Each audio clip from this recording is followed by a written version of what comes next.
Hi, good evening, everyone.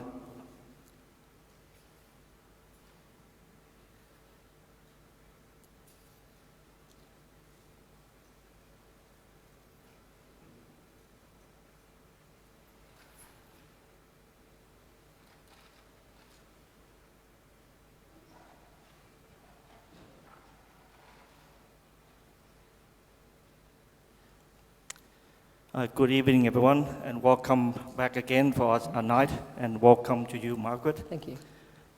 Today, I represent Father Paul. I know I'm shrunk to the right side, right height. So let us start with a prayer.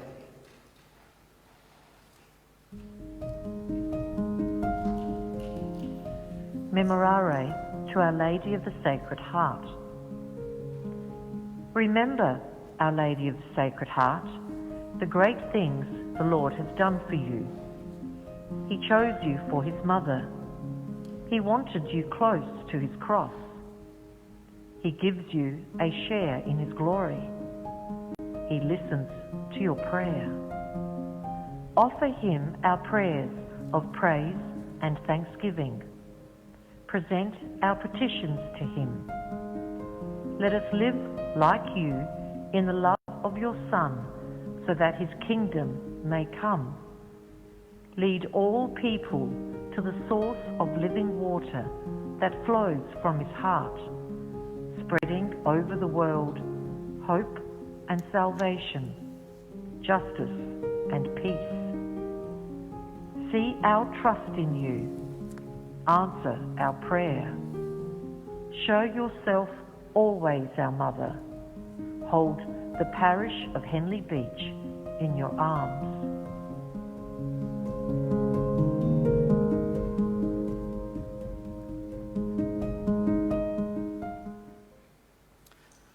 So I'd like to introduce Margaret to you. Margaret had a Master of Education, a Master of Theology, of Ministry, and a Director of Ministry Formation. Margaret comes to us from UK and has settled in Adelaide with her husband and family. Recently, a proud grandmother. Her background as a teacher began in the classroom and then being principal. An interest in emotional intelligence steer her into assisting others in teaching and management to respond to the challenge of changing systems. This also led her to our master degrees in theology studies and prepared her for the role that she now had in the diocese. The formation of her preparation for pastoral ministry in the church was significantly altered and is still under review. 4 aspects of life were to be considered in future programs of those preparing for ministry: the human or physical, the spiritual, the theological, and pastoral. In bringing these dimensions into the ministry formation program, more aspects are developing as the roles of parish pastoral ministry begin to take shape. For instance, not all laity are able to undertake formal university-level studies, but there are many who wish to improve their ability to read at Mass, lead children liturgies, visiting the isolated, to name a few areas of ministry. Key people such as Margaret are there to guide us in our response to the call to be disciples and to deepen our personal relationships with Jesus Christ. The ministry formation program brings experience, insight, and motivation to assist parish communities to bring the care and the love of God to the many struggles and concerns of people today. So once again, thank you, Margaret, for sharing your insights and challenges tonight. Thank you very much, and thank you for that lovely introduction. And thank you to you for coming out this evening on this dreadfully wet, cold evening. And thank you to people who are watching it in the comfort of their homes. A very wise decision, but I am appreciative of you being here this evening, I really am. So we're hoping just for an hour this evening. It might go on a little bit more than that, but let's see how we go. This is the third presentation for the Henley Beach Parish. Of course, we had Father Philip Marshall on Monday evening, and Father Philip was talking about from ministers to missionaries. Then on Wednesday, last night, we had Father Michael Trainer, who really opened up the Gospel of St. Matthew for us. And that has really led us in very nicely into this evening's presentation, which is called Discerning to be a Missionary Today. So the plan is that we're going to share our missionary journeys with one another. And we're going to do it through art and through story. And I hope that together we will leave this evening recognising that God has a very, very special plan for each of us on our own individual missionary journeys. So basically, a missionary is somebody who is sent, and generally speaking sent to teach about Jesus, to evangelise. That's what a missionary is.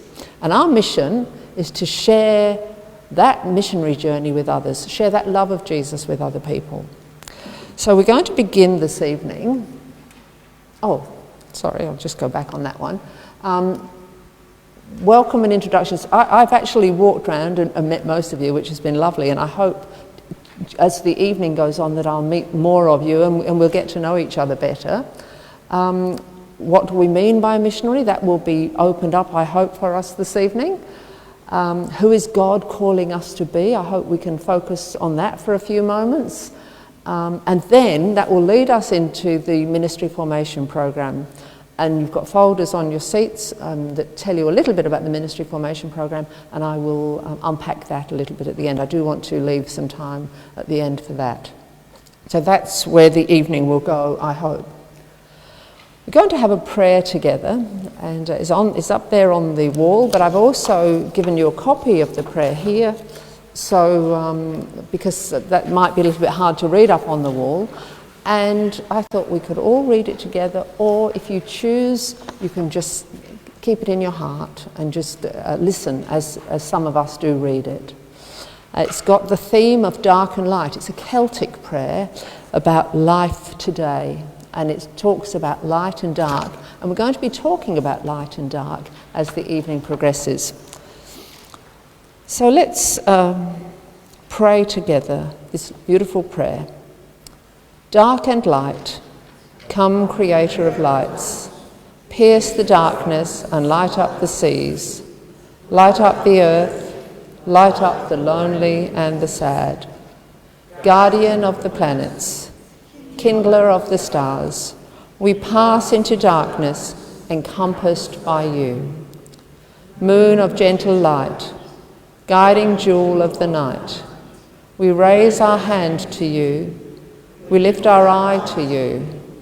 You are travelling your course, you blessing of God, you who grace the seasons. We bless you, giver of light. We bless you, provider of warmth. We bless you, disperser of darkness. Shine on us, O God, like the sun that lights up the day. Chase away the dark and all shadow of sin. You are our Saviour and Lord, in our stumbling to be our shield, in our tiredness to be our rest, in our darkness to be our light. Amen. So let's begin with just a short trip through the world of art. And I want to just share with you this beautiful painting by Caravaggio. Caravaggio was an Italian painter, in the 16th century, and he painted a lot of religious artworks. This is certainly one of my favourites, and it's absolutely brilliant. I love it. I have got packs of these paintings for you to take home, just prints of them that you can take home, because I recognise that sometimes it's a little bit difficult to look at on the screen. But let's just have a look at this scene, and you'll see why I've selected it for this evening. So here we have, the painting is called The Call of Matthew.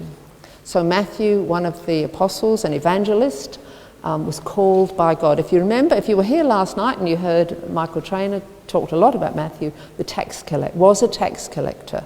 So here we have Jesus and St. Peter coming into a customs house, which is where the tax collectors of the day would be counting their money and discussing their work. And we have here a number of men sitting around the table. There's money on the table, there's books on the table, and into the room comes St. Peter and Jesus. And St. Peter is pointing out who Matthew is to Jesus, saying, this is the one that we've come to find, this is Matthew. And the men are looking, and can you see, this is Matthew here. Matthew is pointing to himself saying, who, me? You're choosing me, you want me to come? And the others are just interested in what's going on. Something else about this picture that I think is really quite brilliant is the use of Caravaggio uses light and dark quite beautifully. And if you see the light, the source of light, there's actually not coming from a window. It's not coming from a door. It's coming from an unknown source. And the light, of course, is shining on particularly Matthew, but then these other faces as well. And we know from last night that Matthew accepted that call, and he had a very good job. He was a tax collector. He certainly wasn't being persecuted. He was well paid, and yet that call from Jesus was absolutely compelling.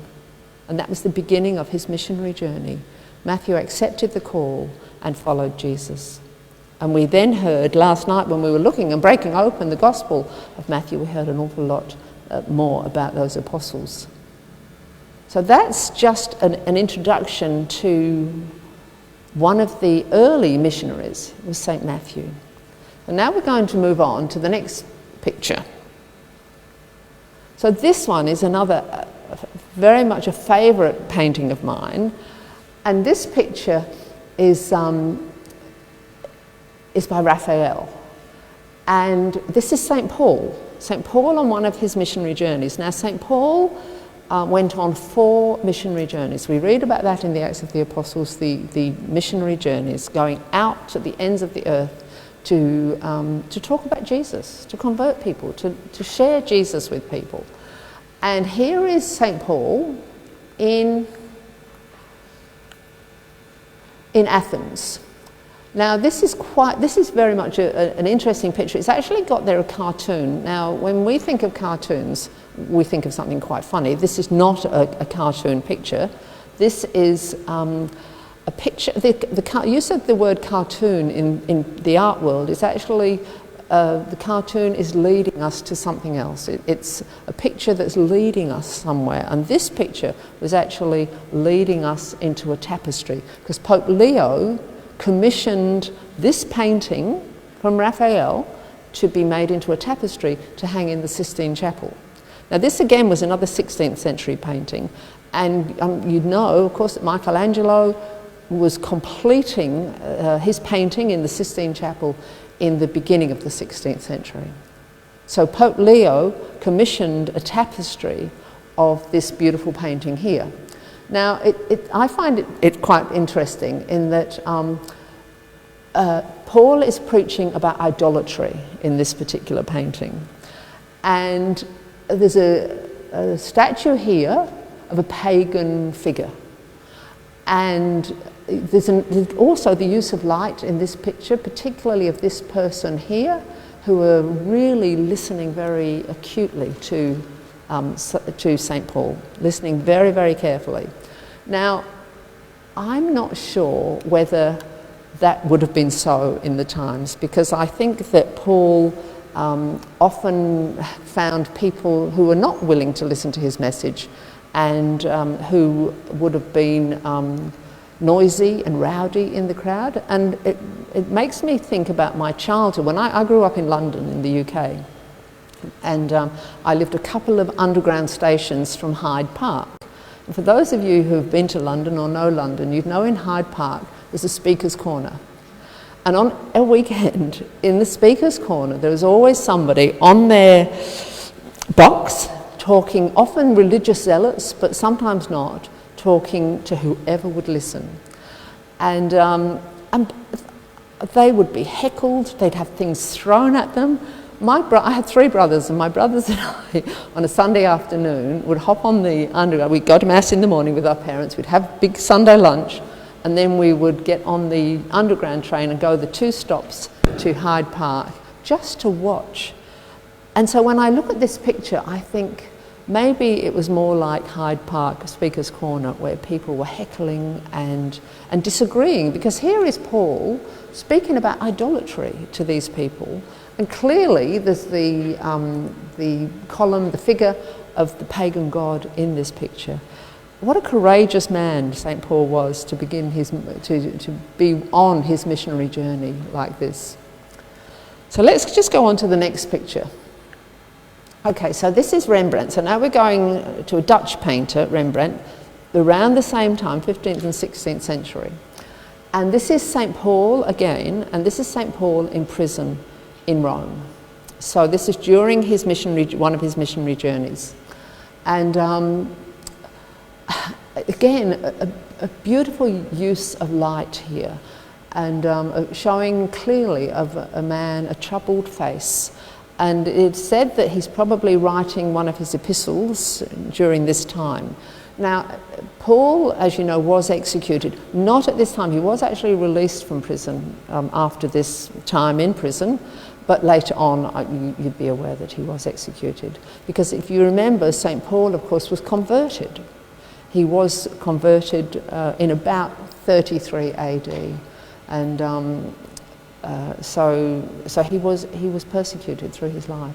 And again, a very courageous missionary figure. So then I thought, well, we better look at some women as well who are on missionary journeys. And I wonder which women you might have chosen. If you were here offering these words, which women you would have chosen.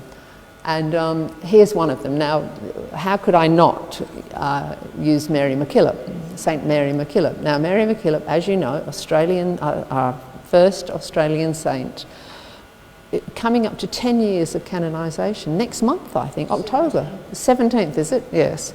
And there is the Josephites are organising a missionary journey to Penola next month to honour Mary MacKillop. But this, for me, is a painting that was done by one of the religious sisters. And for me, this sums up the missionary journeys of Mary MacKillop. Because Mary MacKillop, again, another very, very courageous woman who realised that poor children needed good Catholic schooling. And so Mary MacKillop opened a lot of schools, particularly in the southeast of South Australia, but also travelled to Sydney and Victoria as well. And of course, the words of Mary MacKillop, never see a need without doing something about it. And here she is on a journey with the children. So I think that for me sums up Mary MacKillop. Now, who else would you have used if you were doing this presentation? You will come up here. You should be doing this, of course. You couldn't go beyond Mother Teresa. Again, as a great missionary figure. So here, for me, this sums up the work of Mother Teresa, where Mother Teresa saw a need in India to be with the sick and the dying, the children and adults dying on the streets. And as you know, Mother Teresa began her work there and encouraged other women to join her in her order, and spent many, many years looking after the sick and the dying. So who else that's my last painting.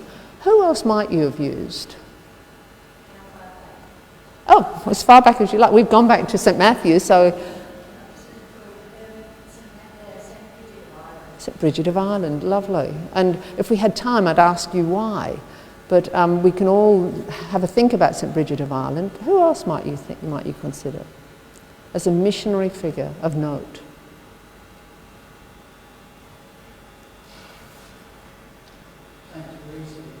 St Teresa, yes. Yeah, there were some beautiful figures. There's also somebody I wanted to, I couldn't find a picture of her, but, and I can't even remember her name, but she was an Irish lady and she went to somewhere, I can't even think, in Asia and began open some orphanages. Caroline Chisholm. So did she open orphanages? And okay, in Sydney. So look, there's many others that we could mention. I'll just go back before we start that one.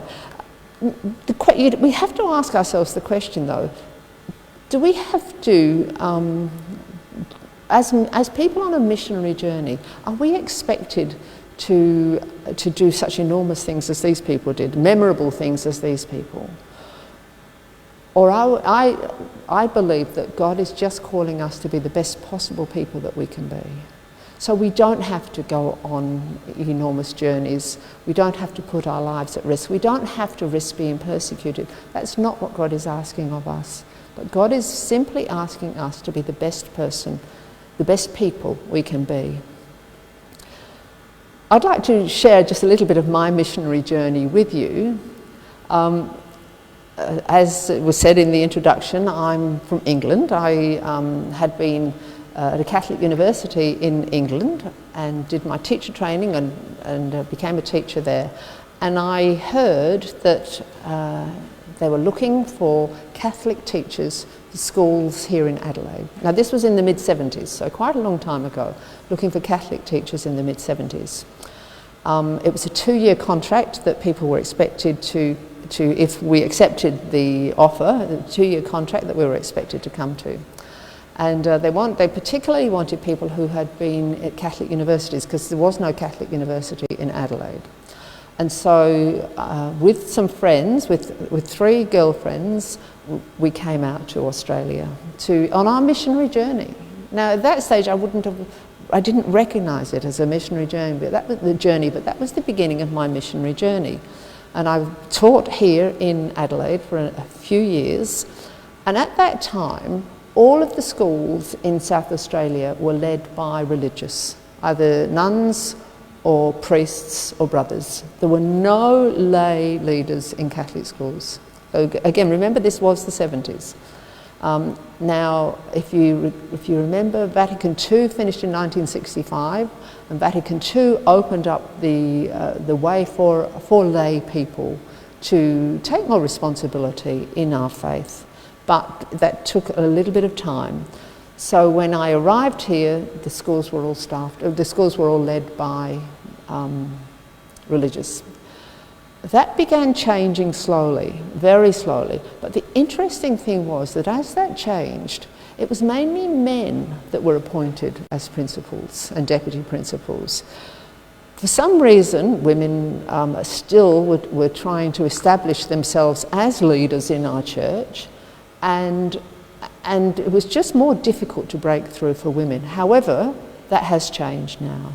And I went on to become a principal in a school for 20 years, and now there's at least half of our schools are led by women and the other half by men, which is exactly how it should be.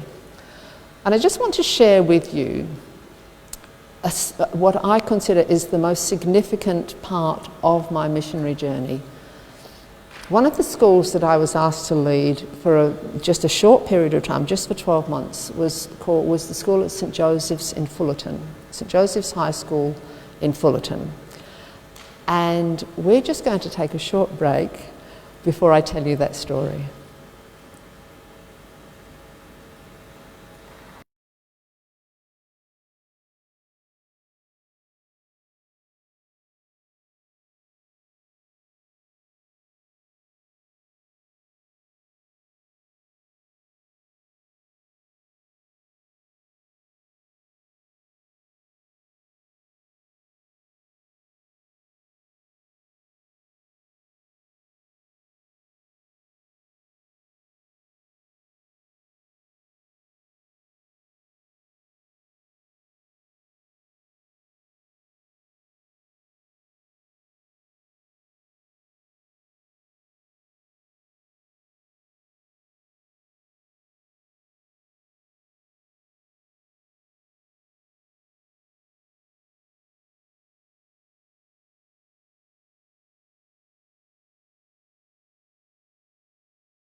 So a very significant part of my missionary journey was a school that I was appointed as principal to. The school was St Joseph's at Fullerton, St Joseph's High School. Now, you probably haven't heard of that school. It was a school that was run by Catholic Education and Centre Care, and it was a school for young, pregnant and parenting women. It was the most amazing experience that I've had, and certainly somewhere where God had led me to, so that I could lead these young women in their Catholic education. Now, the girls, many of the girls were not Catholic. It wasn't like a Catholic school. There were no crucifixes on the walls. We didn't have school masses. There was certainly no religious education curriculum. The priests didn't come in. These young women were vulnerable, and they wanted the best. They knew that the way out of their poverty cycle for them was education. The staff respected them absolutely for going on a journey, and we agreed as a staff that we were the face of Jesus for these people.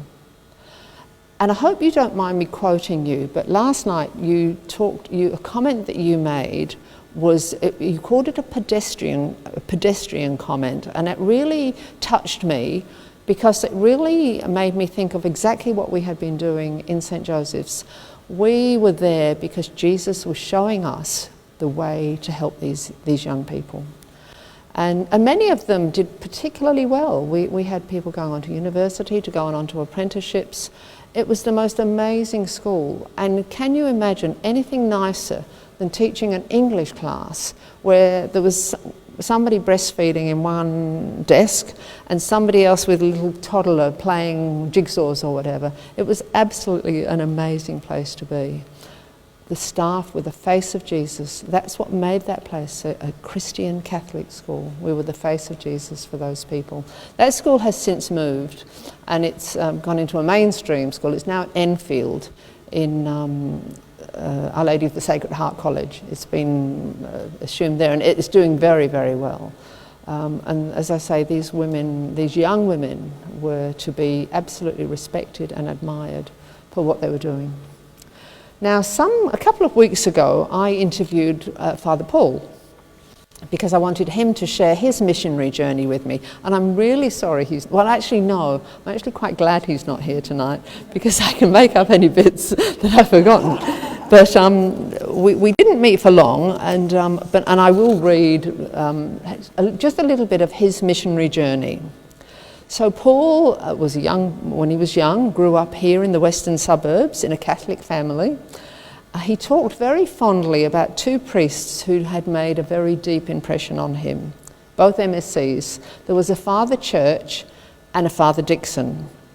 And both of these men talked very gently about vocations, about priestly vocation. Paul tells of a vivid memory of talking to his mum about perhaps he felt called to the priesthood. She was ironing, and he wanted to talk to her, and she said, "You need to go and talk to your father about that." Shortly after that, Paul visited Sydney and talked to his great uncle, Father Sheedy. The seed of Father Paul's missionary journey was being sown during all of those encounters. Paul, of course, did join the MSCs, and with their focus on mission, he really liked the idea of helping other people. And you'd have to agree, he does that really, really well. And the order, of course, has settled here in Australia and engaged in missionary work around the world. But equally important to Paul is the home mission. Now, not long after Paul's ordination, he was sent to Brisbane as an assistant priest. His first responsibility, which absolutely horrified him, I'm sure he won't mind me sharing it with you, was he was asked to run the disco. Something that he had never even thought of doing. He was absolutely terrified of being with these young people running a disco. But anyway, he went nervously along, and it wasn't long before he realised that this was an amazing place to do God's work. And again on the home front, Paul tells the story of a very memorable moment when 3 young women came up to him and asked if they could talk to him. And they said to him, "Why don't you priests speak to us in our language so that we can understand too?" And Paul said that had made a profound impression on him. And he immediately started thinking about how he particularly was talking, and he's changed. And now, of course, you'd agree that Father Paul talks to all of us in our language. That's his missionary journey. We didn't get any further than that, so we'll have to come back another time and hear the end of that story. So I would like us to take a break now so that we can all stand up for a couple of minutes, and then when we come back to our seats, I'm hoping that 1 or 2 of you will be prepared to share a little bit of a significant moment in your missionary journey. So can we take a break now? Thank you.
That maybe 1 or 2 of you might be prepared to share a significant moment in your own missionary journey.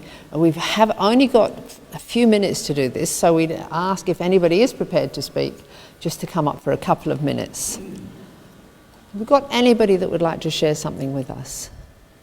Just 1 or 2. Yes, thank you. I fell into a job. Hold on, let me put this on. One. Well, you still need that. I fell into a job. Just excuse me, you need to come over here.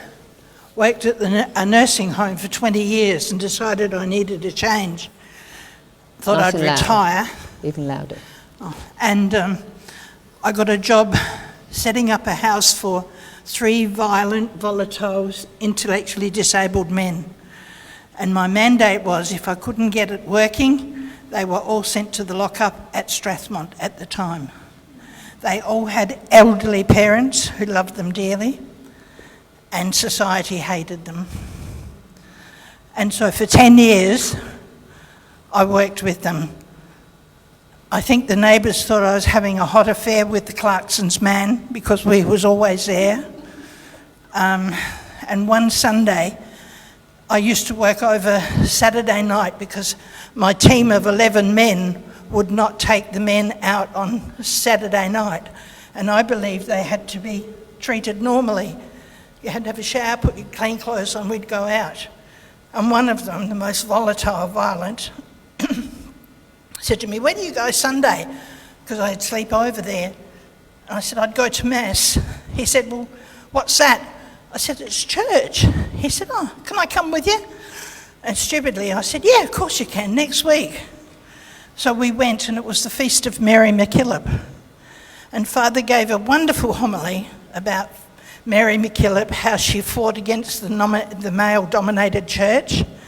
And if you'll excuse the expression, he said, "That was the best bloody story I've ever heard." Thank you. I'm going to stop you there. Thank you very much for starting that off. And certainly God calling you in a very special way to take him to Mass. Well done, and thank you. And there was nothing stupid about taking him to Mass at all. One more.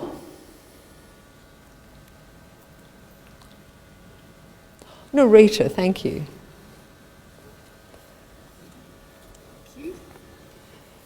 So, very briefly, I worked in the corporate world for about 20 years in leadership and management, and had a wonderful time. It was amazing, worked crazy, ended up getting sick. And that really made me reflect upon my life. During that time, I met Margaret at one of our masses, and she said, "Have you ever thought about the Ministry Formation Program?" And I was like, "What's that?" And she said to me, she told me, and I thought about it for about a year, still working in the corporate world, 60 hours, 80 hours a week, happy, putting the kids through school. And then there was just this little yearning, little burning in my heart, I guess. And like I said, got sick, and it really made me reflect upon my life. So I ended up leaving that job with nowhere to go and thought, what am I going to do? That I fell into a job at Uniting Church, which total contrast to the corporate world. Was then approached by the director of mission at Calvary, and she said to me, "Would you like to come and work on the pastoral care team?" And I said, "You must be kidding me, like me?" And I said no, and each time I would say no, a boulder would come in my path. And I thought, no, this is the way I want to go. And Margaret said something about missionary being sent. I felt like it was probably more being pulled. So started on the pastoral care team, went through my journey on, still going through my journey with the Ministry Formation Program. And I think, and now I'm working as a pastoral coordinator. So if I look at my journey, I think if you approached me in the corporate world and said, come and be a pastoral care worker, I would have said, you are on drugs and there's no way that's happening. And yeah, I think I've just fallen in and being pulled rather than pushed, and I'm still growing. So that's my mission. Thank you. And Narita, that has led us very beautifully to now talking a little bit about the Ministry Formation Program, which I think many of you are waiting to hear about. And you've got a folder on your seats, which I'm just going to go through some of the flyers and brochures in there. So let me talk a little bit first about ministry formation. Keep still. Okay. The ministry formation began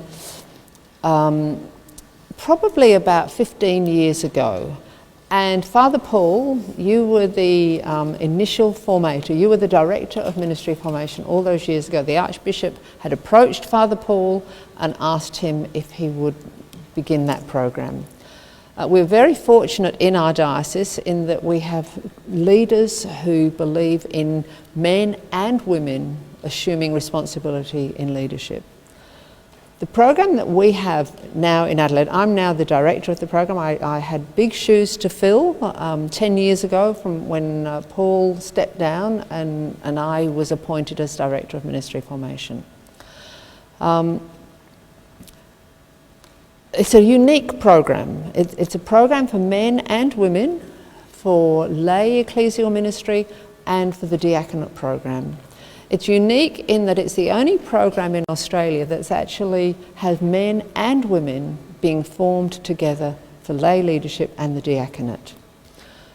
It's also the only program in Australia that's led by a woman, and I think that's quite remarkable in our country, and it's quite remarkable for our diocese that we have a really significant program that is being led by a woman. I think that we talked on Monday night about the gender, some difficulties with the gender, and now we have this program that's being run by a woman and training deacons for diaconal ordination. So we've had Archbishop Philip Wilson, who was the instigator of that program, and then Bishop Greg as our administrator, our apostolic administrator, who followed that lead and had great trust in the ministry formation program, and now of course we've got Archbishop Pat. So it's a program for all. It's a program that we now tailor to fit people's needs. So we would tailor that program to fit people who are just involved in the smaller components of ministry.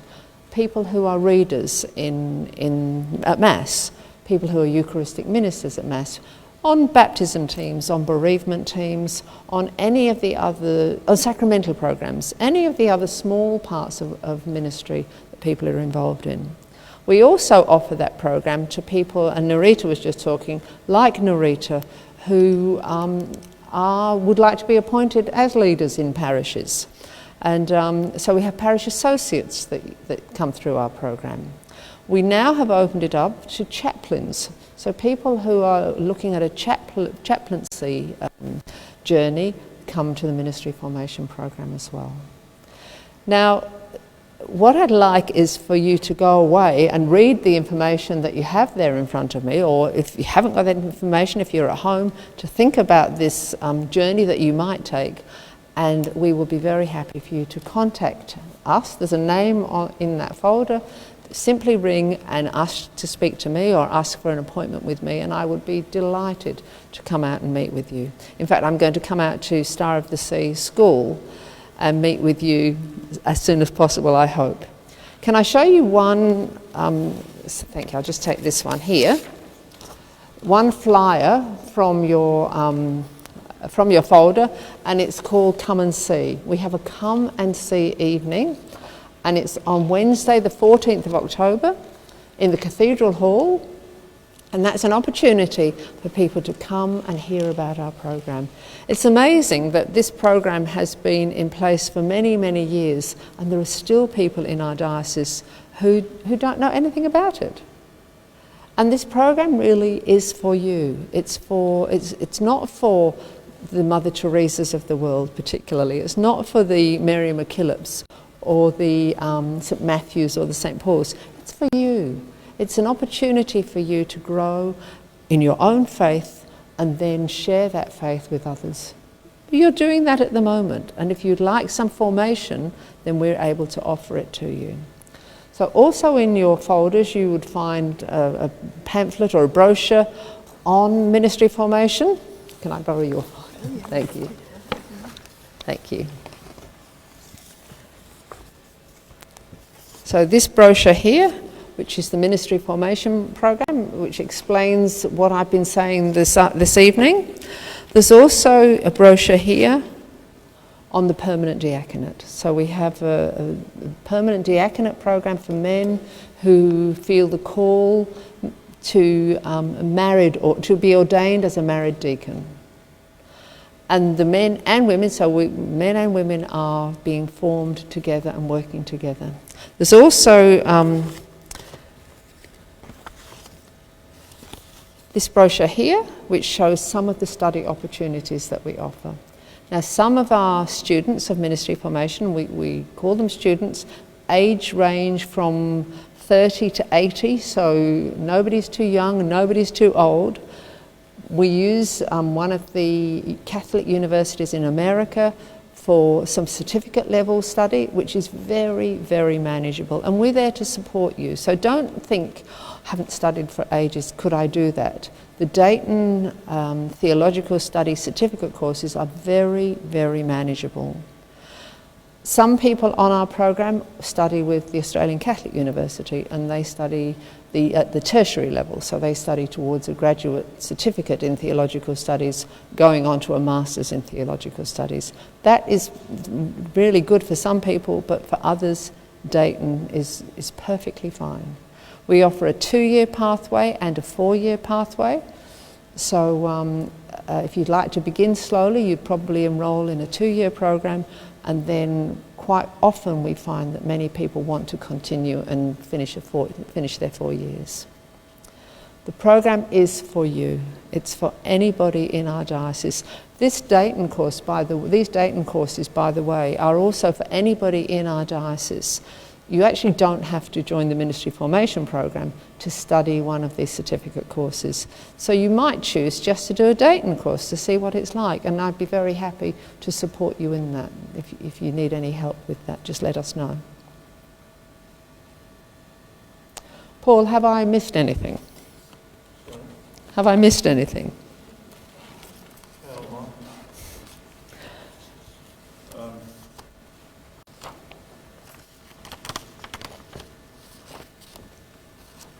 I've just been at a Zoom conference for the Human Ethics Research Committee of Calvary Hospital. I'm one of the 2 moral people that are on the committee, so one of us has to be there. That's why I couldn't be here tonight. The other one is away on holidays, so I couldn't interrupt her. The ministry formation aspect of it,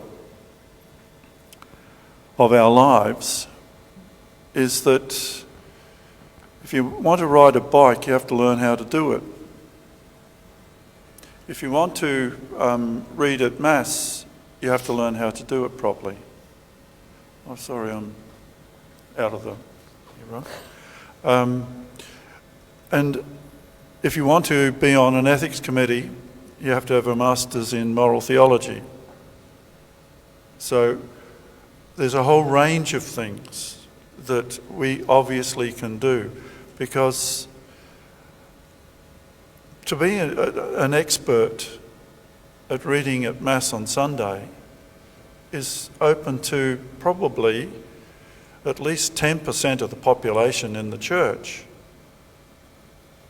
To be a welcomer at Mass and know how to do it properly would be open to 50% of the people in the church.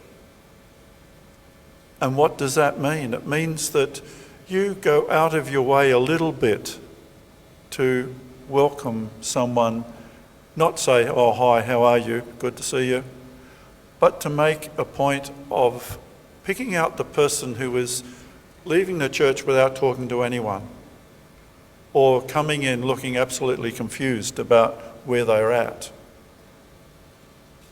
Training ourselves to be open and aware of what's going on around us is the essence of ministry formation. When I was first started in the novitiate, we had to learn how to speak properly. So every morning there was this exercise that we had to all go outside, if it wasn't raining, go outside and talk to the trees, more or less, going through all sorts of exercises for our voices. And that was supposed to improve us in helping people understand what we were talking about. There were other aspects too that later I discovered you're always learning about how to come across to a person and really make them feel at home. If we make them feel at home, we're being a missionary disciple, because we're in touch with a person. We're not telling them what to do, we're engaging them as a person. Father Philip Marshall on Monday made the point that God created us because he loves us.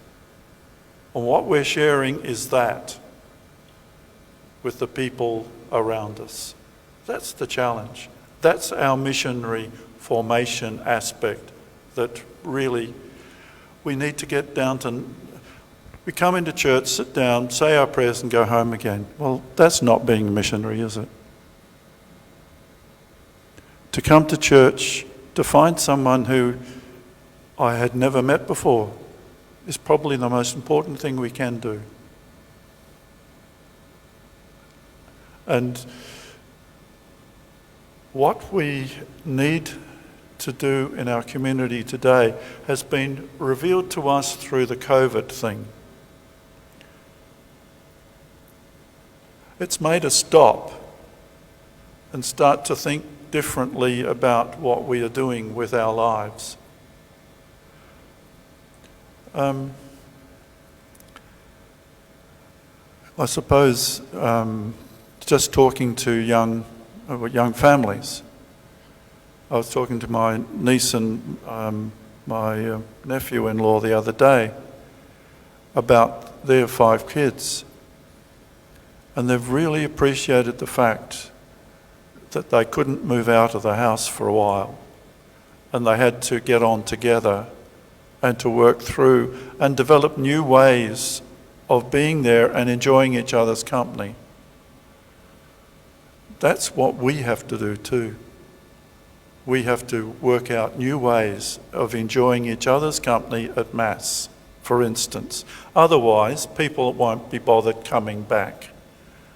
If we want people to come into the church, it's not because God is telling them to, it's because they're attracted through God's presence in our lives and the ability that we have of making them stop and think, oh yeah, well, that's okay. I'll go give it a go.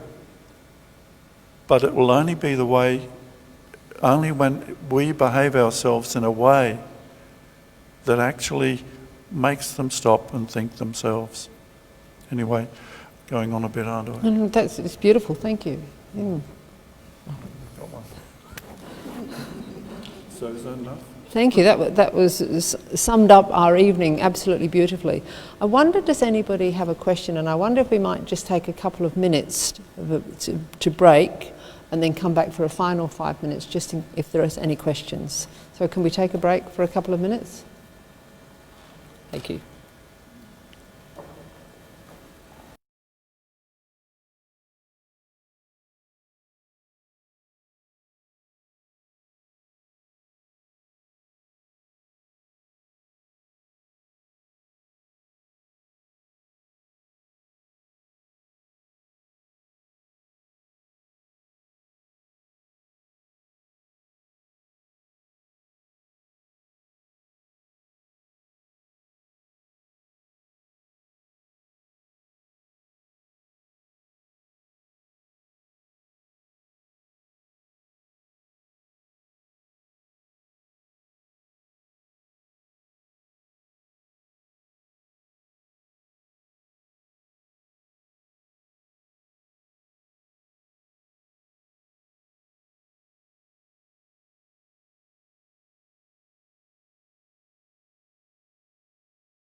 you.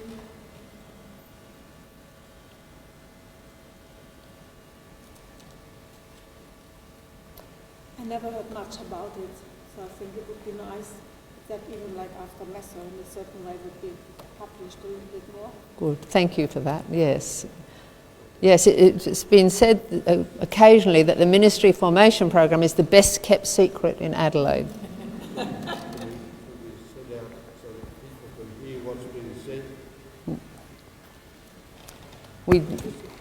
When people are going to speak, would they have a microphone or something? microphone. I didn't hear a word of that. I don't think I need one at the moment. Yes, thank you. Any other questions or comments before we finish? No? Well, thank you. It was just so lovely to be with you all, and enjoy your missionary journeys is my message to you, as we all should be. God is sending us out in a very, very special way. Enjoy that missionary journey. Go out as people with joy. Thank you, Paul, for inviting me. Thank you for coming, Margaret, and you're very welcome at any time. Thank you. We'll get you back again. Thank you. So, thank you. That's it. James, thanks for everything.